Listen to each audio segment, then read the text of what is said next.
Assalamualaikum warahmatullahi wabarakatuh. Halo teman-teman semuanya. Pada kesempatan kali ini kita bertiga, yaitu saya Muhammad Hidayat Tijatul Haq, Saya Muhammad Nuh. Dan saya Arul Bahrunian tentunya. akan sedikit membahas tentang dunia kesehatan dan dunia pertanian. Kita memiliki dua topik, yaitu untuk di dunia kesehatan adalah stunting, lalu di dunia pertanian adalah Ada hidroponik Bung Herdian. Itu dia. hidroponik. Mantap. Oke. Kalau gitu kita harus ketahui apa itu stunting dan hidroponik, betul tidak Ya. ya? Betul nih. Apa nih? Boleh. Saya akan menjelaskan apa itu stunting terlebih dahulu ya. Stunting adalah gangguan pertumbuhan dan perkembangan anak akibat kekurangan gizi yang kronis dan infeksi yang berulang, yang ditandai dengan tinggi badan yang lebih pendek dari standar usianya. Jadi lebih pendek dari standar usianya. Nah, untuk hidroponik sendiri, hidroponik adalah teknik budidaya tanpa menggunakan tanah, teman-teman. Pakai apa Tetapi, itu? Pakai apa kalau gak pakai tanah? nah, tidak menggunakan tanah, melainkan menggunakan larutan air yang kaya akan nutrisi. Jadi nanam tanamannya nggak Pakai pakai sweat. tanah gitu. Pakai sweat. Ya. Pakai sweat. Gimana tuh? Jadi pakai air gitu, nggak pakai. Ya. Jadi pakai air ya, nggak pakai tanah. Tanpa Tidak. air. Oh boleh. Bisa tapi itu Bisa. bisa. Dan banyak sekarang tanaman hidroponik. Oh boleh. Berarti itu topik yang cukup menarik berarti ya untuk kita bahas kali ini. Oke. Mungkin yang terlebih dahulu ingin dari topik apa terlebih dahulu kita bicara. Mungkin stunting dulu kali ya di Indonesia. Stunting dulu. Oke boleh stunting dulu. Berarti stunting Indonesia ya. Iya. Terlebih dahulu di Indonesia dulu. Mungkin lo ada pertanyaan? Baik, saya ada pertanyaan untuk permasalahan stunting yang ada di Indonesia, yaitu apa yang dilakukan pemerintah Indonesia untuk menghadapi stunting? Oke, pertanyaan yang bagus ya. Nah, saya akan jawab berarti ya. Tadi itu pertanyaannya apa yang dilakukan pemerintah Indonesia untuk menghadapi masalah stunting.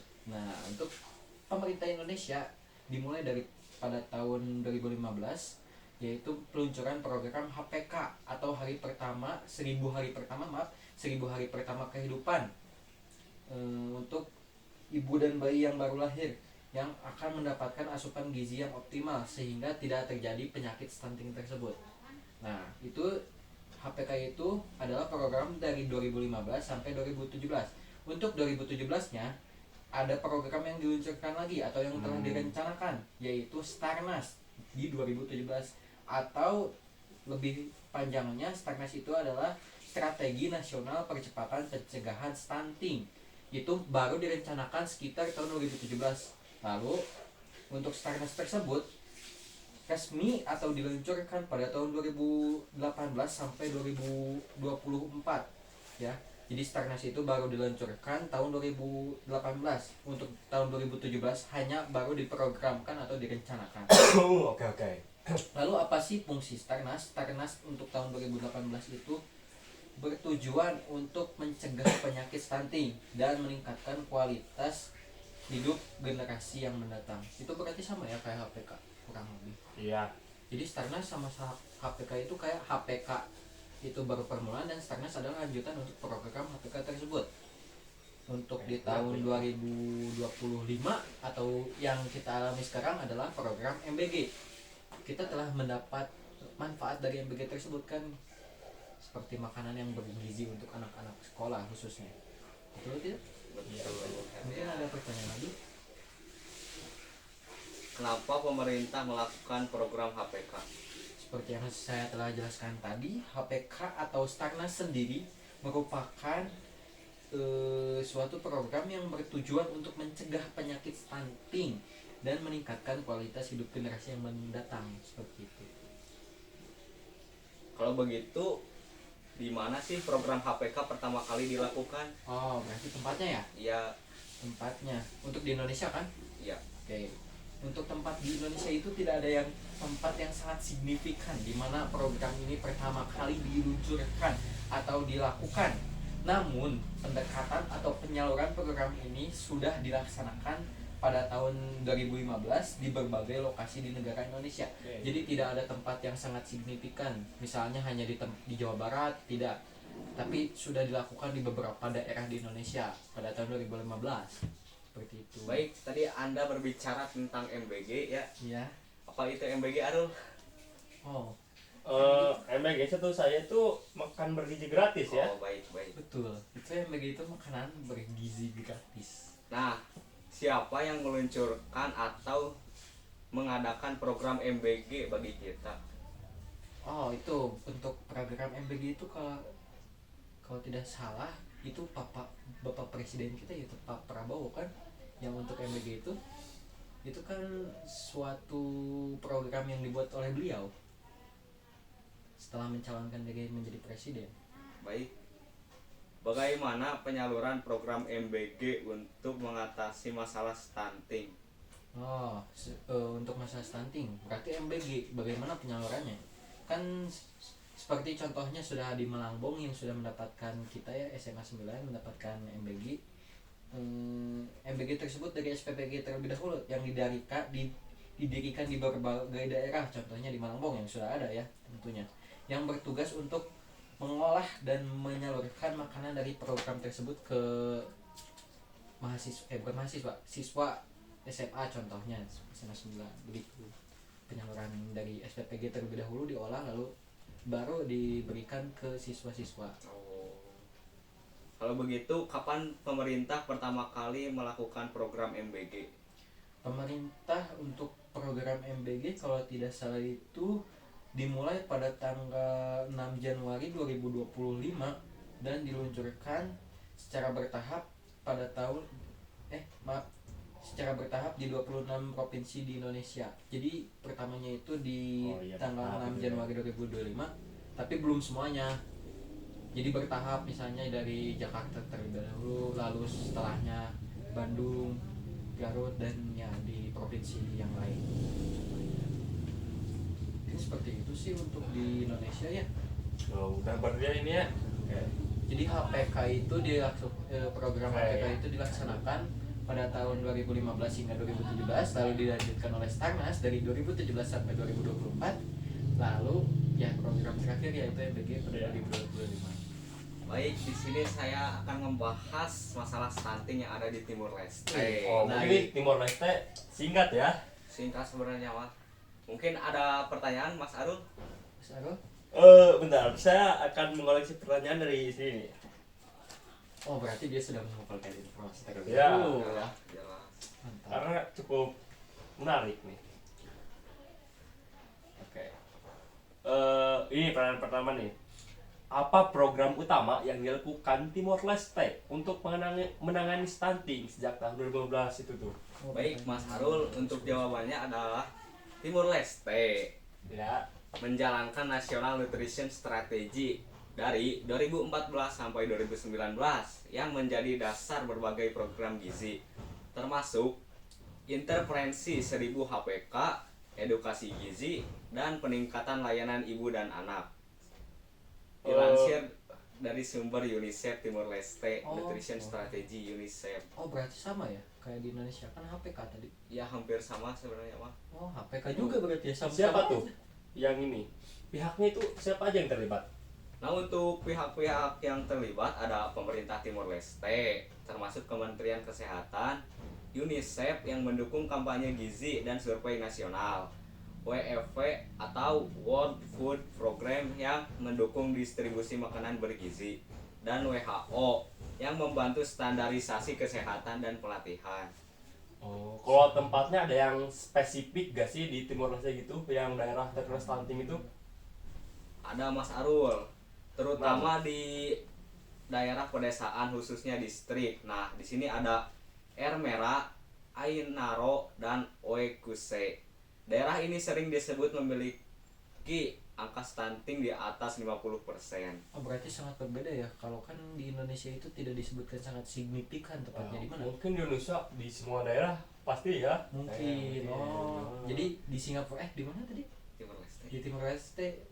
Di Timor Leste itu ada tempat yang signifikan berarti pertama kali diluncurkan program itu. Oke. Tadi Mungkin. kan begitu. Nah ini nih yang keempat.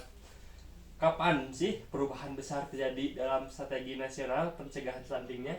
Nah, perubahan besar terjadi pada tahun 2022 ketika pemerintah meluncurkan National Health Sector Nutrition Strategic Plan atau disingkat NHSSP dari 2022 sampai 2026 yang menjadi strategi multisektor terkini untuk pengurangan stunting. Oh begitu. Oke nih, pertanyaan nomor 5. Mengapa sih stunting menjadi masalah serius di Timor Leste tuh? Kenapa tuh? Nah, masalah stunting sendiri sangat bermasalah karena tingkat stunting di Timur Leste yang sangat tinggi. Sekitar 47% anak balita mengalami stunting. Salah satu yang tertinggi di Asia. Stunting berdampak pada perkembangan otak, kemampuan belajar, dan produktivitas ekonomi masa depan. Lanjutkan Mas Arul. Oke, barusan ada masalah dikit. Nih, yang terakhir tuh, bagaimana sih cara pemerintah di Timor Leste gitu sampai 2025 ini menanganinya itu, termasuk di 2025 itu gimana sekarang tuh? Nah, Stunting. Ya untuk stunting. untuk pemerintah Timor Leste sendiri menggunakan pendekatan multisektor, termasuk suplementasi untuk ibu hamil dan balita, edukasi gizi atau IYCF, program perlindungan sosial atau cash transfer pilot, penguatan sanitasi dan akses air bersih, distribusi makanan bergizi dan fortified food, implementasi NHSSP dari 2022 sampai 2026 dan National Multi-Sector Nutrition Action Plan 2024 sampai 2030. Oke. Udah direncanain sampai 2030 ya. Oh iya, mantap banget. Baik, untuk ini ada permasalahan stunting di negara lain gitu Mas Arul? Ada nih, saya membawa data dari Singapura, salah satu negara maju nih. Aduh, Singapura, saya ingin pergi ke sana Mas Arul. Wah, Kalau gitu nanti kita ke sana. saya ingin bertanya ya untuk Oke. masalah stunting di Singapura itu. Untuk yang pertama itu saya ingin bertanya kenapa di Singapura terjadi stunting? Nah, untuk di Singapura ini mungkin sama ya kayak negara-negara lain itu. Di sini karena gangguan pertumbuhan yang berlangsung lama karena asupan gizi yang dicaranya itu sangat kurang dari kurang dari kebutuhan ya begitu, Ya. Oh. sangat umum sebenarnya. Lalu yang kedua apa sih yang menyebabkan stunting di Singapura rendah? Oh berarti Nah. di Singapura itu rendah ya kalau nggak salah ya? Rendah Stunting itu. sekitar berapa nih, mungkin 5% kurang lah dari ini, dari semua Negara. produk. Nah, alasannya di sini ada beberapa. Gizi ibu hamil sangat terjaga di sana tuh. Orang yang perempuan yang hamil atau ibu yang hamil itu asinya tuh sangat didukung untuk lebih ini ya, lebih sehat gitu di sana. Terus MPASI-nya juga kualitasnya tinggi. Sehingga di sana tuh kualitas kesehatannya tuh sangat bersih gitu, sangat bagus. Oh jadi stuntingnya Iya. sangat rendah berarti ya kalau di Iya, karena Singapura itu. Sistem kesehatannya sangat bagus itu. Oke, ada lagi? Untuk yang ketiga itu bagaimana sih Singapura menangani masalah stunting meskipun rendah tapi kan tetap ada ya stunting di sana. Jadi bagaimana untuk Singapura menangani masalah stunting di sana? Mungkin di Singapura nih ada beberapa program. Yang pertama itu adalah ECDX atau RS dan COP. Ini menegaskan perawatan termasuk aspek nutrisi yang pemantauan perkembangan healthy meals in preschool mulai distandarkan lebih jelas ini. Ya mungkin ini bertujuan untuk meningkatkan kesehatan balita di usia sekitar 1 sampai 12 bulan untuk mendapatkan ASI yang lebih sehat gitu. Karena di sini sudah ada banyak program itu tadi. Dan kedua itu pada masa Covid juga layanan ibu dan anak itu sangat dilindungi ya. Dukungan virtual juga ada di sana. Jadinya untuk kesehatan di Singapura sangat-sangat maju. Oke, ada lagi? Mungkin kan di Singapura itu tidak apa sih tidak tahu di mananya. Nah, saya ingin tahu sih di mana daerah di Singapura yang banyak terdapat kasus stunting. Karena di Singapura itu eh, kebanyakan wilayahnya adalah perkotaan ya, karena kecil juga. Nah di sini mungkin tempat itu ya emang di perkotaan, cuman ini di pinggirannya gitu. Jadi antara desa sama kota itu desa itu sama aja, cuman kebanyakannya itu di desa gitu. Tapi di kota juga ada. Jadi adanya itu di kota, tapi kotanya itu di pinggirannya Iya, dan desanya juga gitu. iya. Oh, oke oke. Lalu yang selanjutnya itu pertanyaannya kapan sih pertama kali terjadinya stunting di Singapura itu? Ya kalau di Singapura sebenarnya nggak ada data yang sangat lengkap gitu, tapi setelah saya searching gitu ada di tahun 1880 kalau nggak salah itu tuh pertama kali ya 1880, tapi itu kan belum ini ya, belum karena Singapura tuh belum terbentuk gitulah, belum ada apa-apa, belum pasti gitu ya, jadinya nggak ada secara resmi di Singapura tuh kapan. Kapan terjadinya gitu. Iya. Jadi yang ada itu tahun berapa tadi? 1880 itu tuh sebelum iya. Singapura terjadi atau gimana? Kayaknya udah jadi. Ya maksudnya kan Singapura awalnya di tanah Malaysia Ya. ya, mungkin di sana gitu, di Malaysia pertama kalinya. Oh, jadi sebelum adanya Singapura gitu ya berarti. Oh, gitu. Nah, lalu untuk yang terakhir ya pertanyaan dari saya. Siapa sih yang menangani stunting di Singapura itu? Mungkin di Singapura belum ada istilah pasti ya, cuman ini ada di beberapa saya data ya, itu ada Sir Francis Galton, itu tuh meneliti stunting tuh di tahun 1900 lebih lah, itu karena udah terjadi banyak sekali di dunia itu terjadi stunting begitu. Oh, jadi dia gitu yang di Singapura juga termasuk ya berarti. Iya, di Singapura dimanapun termasuk Kayaknya. Tapi kayaknya lebih spesifiknya di Singapura ya. iya. Dia.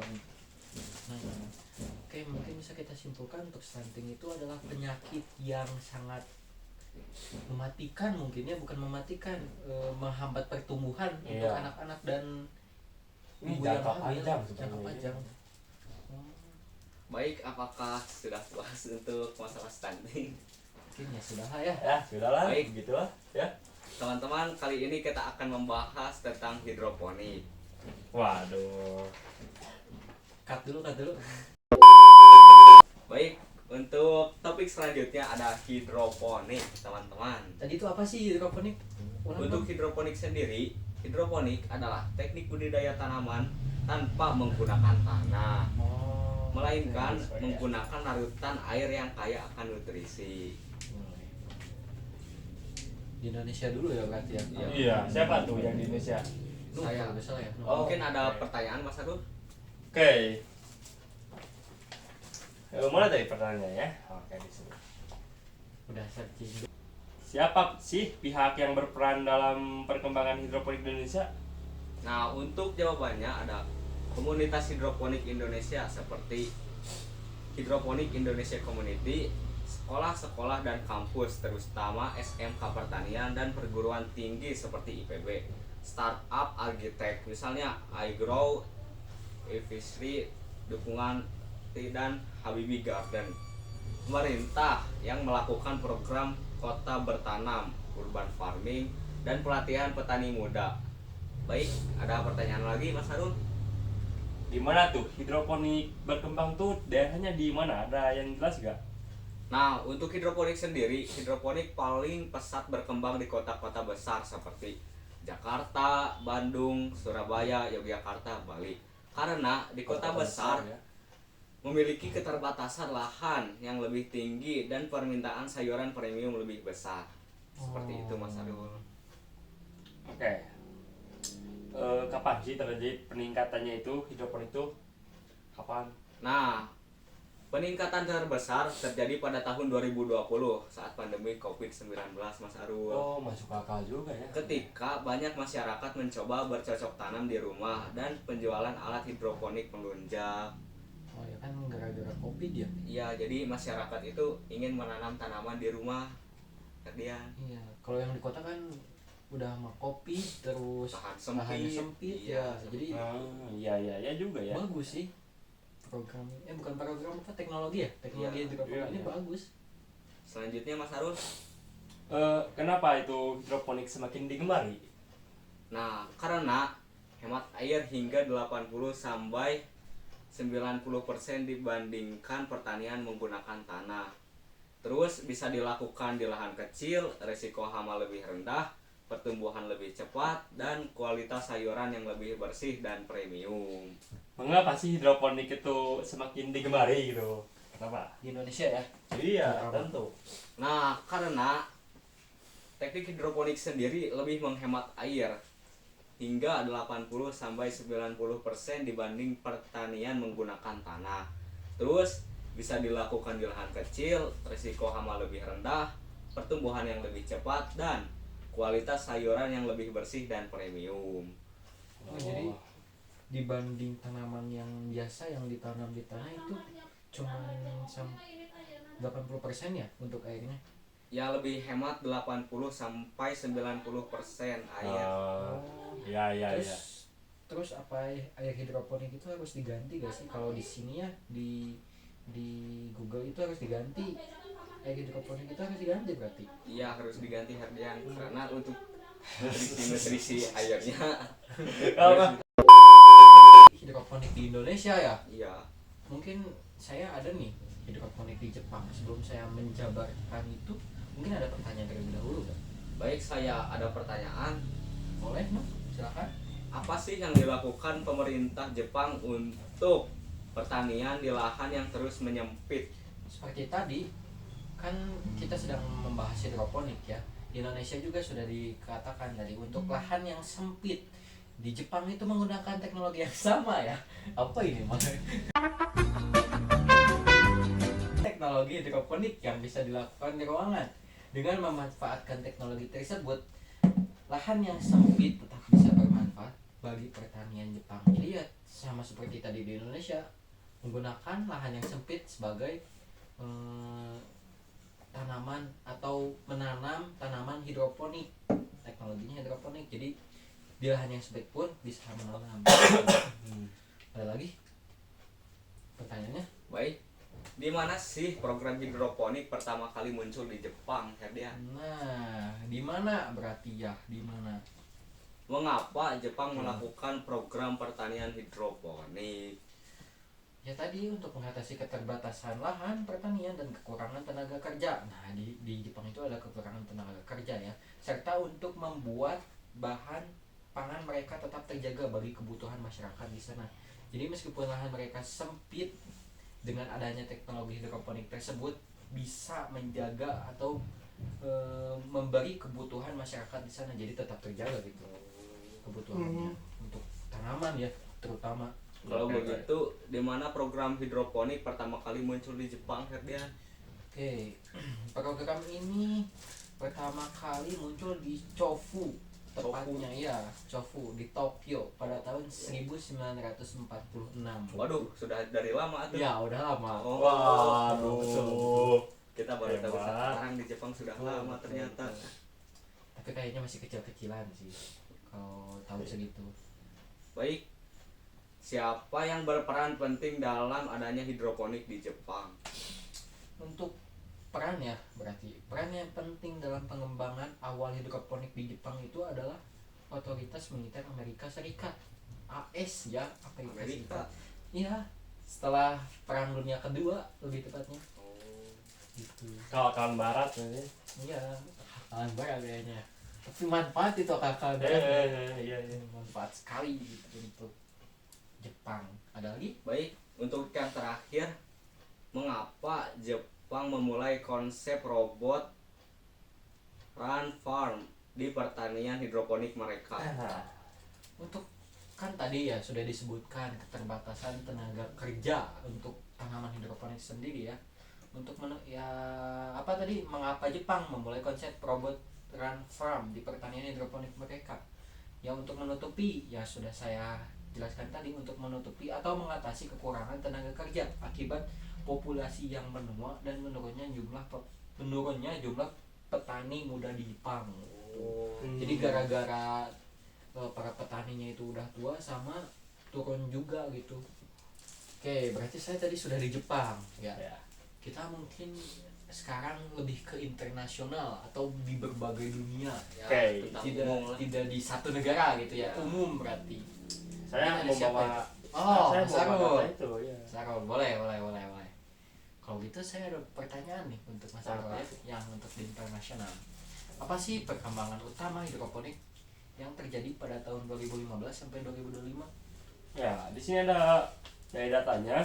Perkembangannya itu tidak lepas dari ini ya, dari hobi seorang petani mungkin, dan pilot project menjadi sistem pertanian modern teknologi tinggi seperti vertical farming, LOT, dan kontrol lingkungan. Jadi ya, dia terlepas dari hobi sama teknologi aja sih. Iklan tadi. Bagaimana? Siapa sih bisa gitu? Siapa yang sudah menyiapkan? Mungkin saya ya akan membawakan tentang di internasional itu. Boleh. Jadi Arul ya di sini ya. Kalau gitu saya ada pertanyaan nih. Ada Apa beberapa tuh? bukan pertanyaan ya. Ada beberapa pertanyaan nih. Untuk yang pertama itu apa perkembangan utama hidroponik pada tahun 2015 sampai 2025 Ya, di internasional ya? mungkin perkembangannya itu ya karena hobi seorang petani juga sih. Terus juga perkembangan utamanya itu cuman dari teknologi sih kebanyakannya. Ya mungkin itu saja.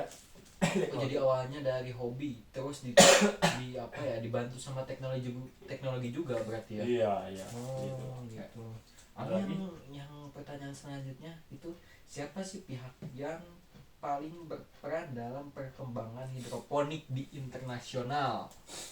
Ya, mungkin ada nih. Nah, startup agritech. Nah, ini mungkin startup agritech ini untuk ini ya, untuk teknologi pertanian juga atau perkebunan juga. Terus juga ada yang meneliti nih, yaitu peneliti di universitas serta perusahaan besar. Kayak di Indonesia itu kan ada di Universitas IPB. Nah, itu juga yang ikut serta dalam perkembangan hidroponik. Oh, itu startup itu berarti perusahaan besar ya?